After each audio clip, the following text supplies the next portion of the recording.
நியூஸ்டியன் நேயர்களுக்கு வணக்கம். இன்னைக்கு நம்ம கூட இருக்கக்கூடிய ஒரு சிறப்பு விருந்தினர் பத்தி சொல்லணும் அப்படின்னா, தமிழகம் போற்றக்கூடிய தளபதி இவர்.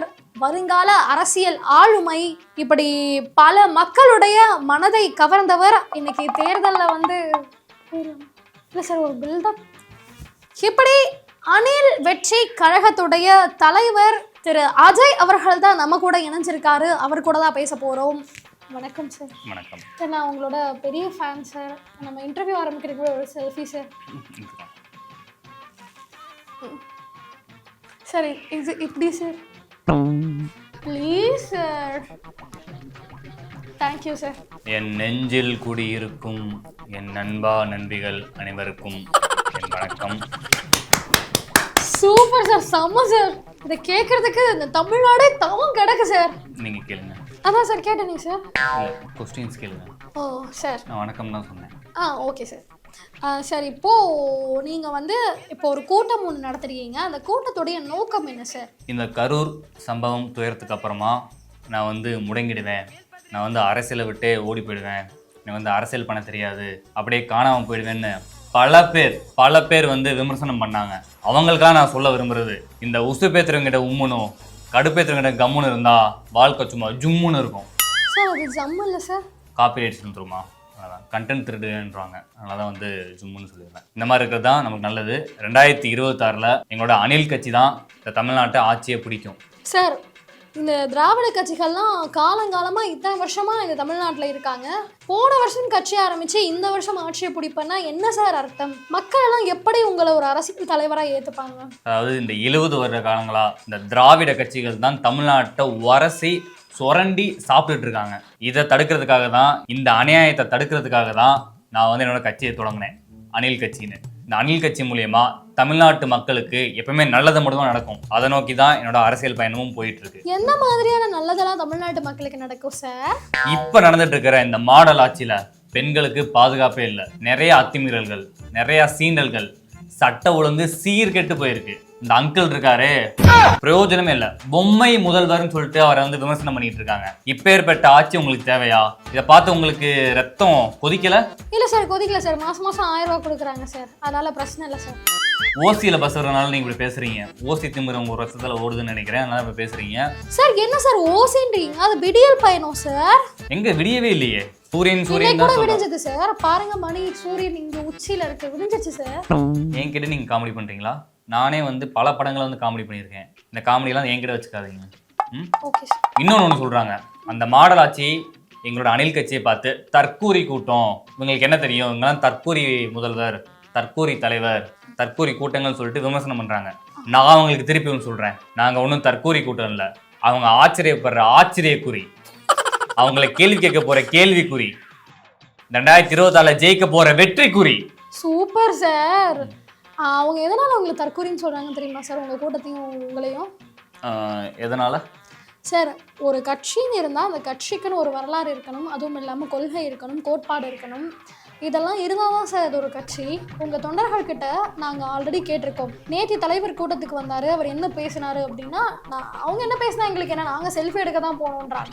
இந்த காரணம் தான் சார். வாழ்க்கை ஒரு முக்கோணம், 3 பக்கம் இருக்கும். நாளைக்கு ஜெயிக்கிறவன் நீ தோப்பான், நீ தோக்கிறவன் நாளைக்கு ஜெயிப்பான். இந்த மாதிரி தான் வாழ்க்கையில் வந்து பல விஷயங்கள் நடக்கும். இதே மாதிரி அரசியல்லையும் நாங்கள் 2026 நாங்கள் ஜெயிப்போம். சார், உங்கள் தொண்டர்களுக்கு எப்போதான் சார் அரசியல் புரிதலை ஏற்படுத்த போறீங்க? நான் எப்படி தமிழன் படத்தில் ஒரு புக்கை எழுதி அந்த மக்களுக்கு வந்து விநியோகிச்சனோ, அதே மாதிரி அணில் கட்சியோட கொள்கைகள்னு சொல்லிட்டு புக்கை ரெடி பண்ணி அதை எங்களோட தொண்டர்களுக்கு நாங்கள் வந்து விநியோகிப்போம். அதை படிச்சுட்டு அவங்க 2026 கரெக்டாக ஓட்டு போட்டு எங்களை ஜெயிக்க வைப்பாங்க. சார், நீங்கள் புக்கை எழுதுறதுக்குள்ளே 2026 எலெக்ஷனே முடிஞ்சிருமே சார். நீங்கள் இப்போ கூட பாருங்கள், நீங்கள் அந்த பாரம்பரியமாக வந்து புக் எழுதுவீங்க, நாங்கள் வந்து ஏஐ மூலியமாக ஜென்ரேட் பண்ணி அந்த புக்கை விநியோகிச்சு கூடிய சீக்கிரத்தில் 2026 நாங்கள் ஆட்சியை பிடிப்போம். சரி சார், என்னென்ன அந்த புக்கில் கொள்கைகளாக இடம் பெற்றிருக்கும்? அதாவது 2026 எங்களோட அணில் கட்சி ஆட்சி அமைஞ்சிச்சுன்னா மக்கள் எல்லாருக்குமே ஒரு 2 வீலர், பெண்களுக்கு பிடிச்ச மாதிரி. சார் சார், நான் வந்து மக்களுக்கு என்னென்ன செய்வீங்க, என்னென்ன வாக்குறுதி கொடுத்துருக்கீங்கன்னு கேட்கல சார். கொள்கை கொள்கை கோயில்கை கொள்கை கொள்கை. அதுக்கப்புறம் வந்து 2026 நாங்கள் ஆட்சி பிடிச்சதுக்கு அப்புறம் எல்லாத்துக்கும் ஒரு வீடு. சார், நான் கொள்கையை பத்தி கேட்கறேன், நீங்க வாக்குறுதியை பத்தி சொல்லிட்டு இருக்கீங்க சார். ஒரு தலைவரா உங்களுக்கே கொள்கை பத்தி புரிதலே இல்ல சார். அதுக்கப்புறம் நாங்க ஆட்சி அமைச்சதுக்கு அப்புறம் நீங்க எல்லாருமே கார் வாங்குற அளவுக்கு நாங்க வந்து ஆட்சி பண்ணுவோம். சார் நான் என்ன கேக்குறேன், நீங்க என்ன சார் பேசுறீங்க? இதுக்கப்புறமா தமிழ்நாட்டோட பொருளாதாரம் எங்களோட ஆட்சி அமைஞ்சதுக்கு அப்புறம் எங்கேயோ போய் உச்சத்துல இருந்திருக்கும். சார் இப்போவே தமிழ்நாட்டுடைய பொருளாதாரம் இப்போ இந்தியா அளவில் எடுத்துட்டீங்கன்னா தமிழ்நாடு தான் சார் ஜிடிபியில் நம்பர் 1 மாநிலமாக இருக்கு. இதெல்லாம் வந்து எங்களோட ஜிடிபினா என்ன தெரியுமா சார்? எனக்கு ஜேடினா என்னன்னு தெரியும், ஜிடிபினா என்னன்னு தெரியாது சார். ஒரு அரசியல் தலைவராக இதெல்லாம் தெரிஞ்சுக்க வேண்டியது உங்களுடைய கடமை இல்லை சார். நீங்க ஏதோ சொன்னீங்க, அது எனக்கு ராங்கா இருந்துச்சு. என்ன திருப்பி கேளுங்க. இல்லை சார், ஜிடிபினா என்னன்னே தெரியாத நீங்கள்லாம் ஒரு தலைவரா? உங்களுக்கெல்லாம் எதுக்கு ஒரு கட்சி தலைவர் பதவி? தம்மா துண்டு ஜிடிபியில் வச்ச நம்பிக்கையை என் மேல வை. நான் தான் முதல்வர். சார் சார் என்ன சார்? ஐயோ கடவுளை, கிரிஞ்சு சினிமா டைலாக்லாம் பேசிட்டு போறாரு. இவருக்கு ஓட்டு போட்டு தலையில துண்டை போட்டு போக வேண்டியதுதான். போங்க சார். வணக்கம் சார். வணக்கம்மா. சார் நீங்க கை கட்சி உடைய மாநில தலைவராக இருக்கீங்க. தாவேகா தலைவர் வந்து நேற்று பேசியிருக்காரு, வாக்குறுதி எல்லாம் கொடுத்துருக்காரு. கேட்டிங்களா, பார்த்தீங்களா? நீங்க அதை கேட்டீங்களா? கேட்டனாதான் சார் உங்கள்கிட்ட கேள்வி கேட்குறோம். ஆமா, நான் சொல்றேன், இந்த வீடு கட்டி தரேன், எல்லாருக்கும் 2 வீலர் வாங்கி தரேன், கார் வாங்கி தரேன், இப்படிலாம் சொன்னா மக்கள் ஓட்டு போட மாட்டாங்க. வேற எப்படி சார் மக்களை நம்ப வச்சு ஏமாத்துவீங்க? மக்களுக்கு யார் நல்லவங்க யார் கெட்டவங்கன்னு மக்களுக்கு தெரியும். அப்படி வச்சுதான் இத்தனை காலமா அரசியல் பண்ணி அவங்க வந்து ஓட்டு போட்டு தலைவரை சூஸ் பண்றாங்க. அந்த மாதிரி தான் 2026லயும் எங்களோட தலைவரை வந்து சூஸ் பண்ணுவாங்க. ஆமா சார், கரெக்டா தான் சொல்றீங்க. மக்கள் நல்லா பார்த்து தான் சூஸ் பண்றாங்க சார். அதான் 60 வருஷமா உங்க கட்சி ஆட்சிக்கே வர முடியல. சரி, அடுத்த கேள்வி கேளுமா.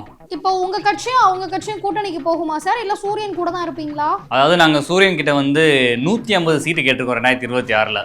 எத்தனை சீட்டு சார்? 150. சார் உங்களுக்கே காமெடியா இல்ல? இல்லையே, எனக்கு நம்பரா தான் தெரியுது, எனக்கு காமெடியெல்லாம் ஒன்றும் தெரியல. அவங்க என்ன சார் சொன்னாங்க, கொடுக்குறேன்ட்டாங்களா? அவங்க வந்து பரிசீலனை பண்ணிட்டு இருக்காங்க. 150ல 1 குறைஞ்சா கூட நாங்க வந்து தனிச்சு போட்டிடுவோம். அப்படி இல்லைன்னா வந்து எங்களோட கூட்டணிக்கு யாரை நாங்கள் அழைக்கிறோமோ அவங்க கூப்பிட்டு நாங்கள் வந்து 2026ல ஆட்சியை பிடிப்போம். சார் தனிச்சு போட்டிக்கிட்டா ஆட்சியை பிடிக்க முடியுமா சார்? ஏன், நாங்கள் தான் ஆண்ட கட்சிமா நாங்கள் தமிழ்நாட்டில். எத்தனை வருஷத்துக்கு முன்னாடி சார்? Next question. சரி சார், நீங்க மக்களுக்கு என்ன வாக்குறுதி கொடுப்பீங்க? எங்களோட தலைவர் போன வருஷம் மகளிருக்கு 1000 ரூபா உதவித்தொகை கொடுத்தாங்க, விடியல் பயணம் விட்டாங்க. 2026லயும் எங்களோட கூட்டணி கட்சி எங்களோட தலைவர் வந்து ஆட்சியை பிடிச்சாருன்னா மக்கள் அமோகமா எல்லாமே இலவசமா ஓசியில வாழ்வாங்க. சார் என்ன சார் கொடுத்துட்டு ஓசின்னு சொல்லி காட்டுறீங்க? ஏமா, சொல்றதாமா செய்ய முடியும், செய்யறதெல்லாம் சொல்ல முடியாது. சார் உங்களுடைய அடுத்த கட்ட நிலைப்பாடம் என்ன சார் இருக்க போகுது?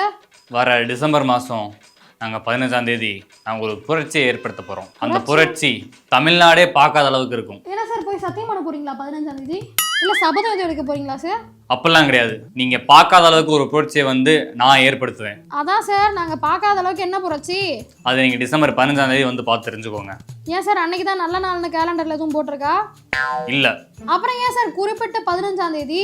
ஏன்னா எனக்கே 14ஆம் தேதி தான் சொல்கிறேன்னு சொல்லியிருக்காங்க. அப்போதான் எனக்கு தெரியும். ஓ, அதுக்காக தான் இந்த 15 நாள் கேப்பா சார்? ஆமாம். சரி சார், மக்களுக்கு என்னெல்லாம் செய்வீங்க? யார் கூட கூட்டணிக்கு போக போறீங்க? எந்த கட்சி கூட சேர போறீங்க? அதாவது எங்களோட கொள்கைகளுக்கு எதிராக சில பேர் எங்களோட கட்சியிலே என் கூட இருந்துட்டு பச்சோந்தி மாதிரி நிறம் மாறிட்டாங்க. 2 தடவை நான் முதலமைச்சராக நான் தமிழ்நாட்டுக்கு இருந்திருக்கேன். அப்போ என்னோட அந்த சில நாட்கள் ஆட்சி தமிழ்நாடு பொற்கால ஆட்சியா இருந்துச்சு. ஆனா எனக்கே துரோகம் பண்ணி நான் வந்து அவங்களை வெளியே அனுப்பிச்சிட்டேன். சார் நீங்க அவங்கள வெளியே அனுப்பல, அவங்க தான் உங்களை வெளியே அனுப்பிச்சிட்டாங்க. இந்த மாதிரிலாம் பண்ணும்போது டிசம்பர் 15ஆம் தேதி நான் ஏற்படுத்த போற புரட்சி தமிழ்நாட்டில் ஒரு திருப்பு முனையா இருக்கும்.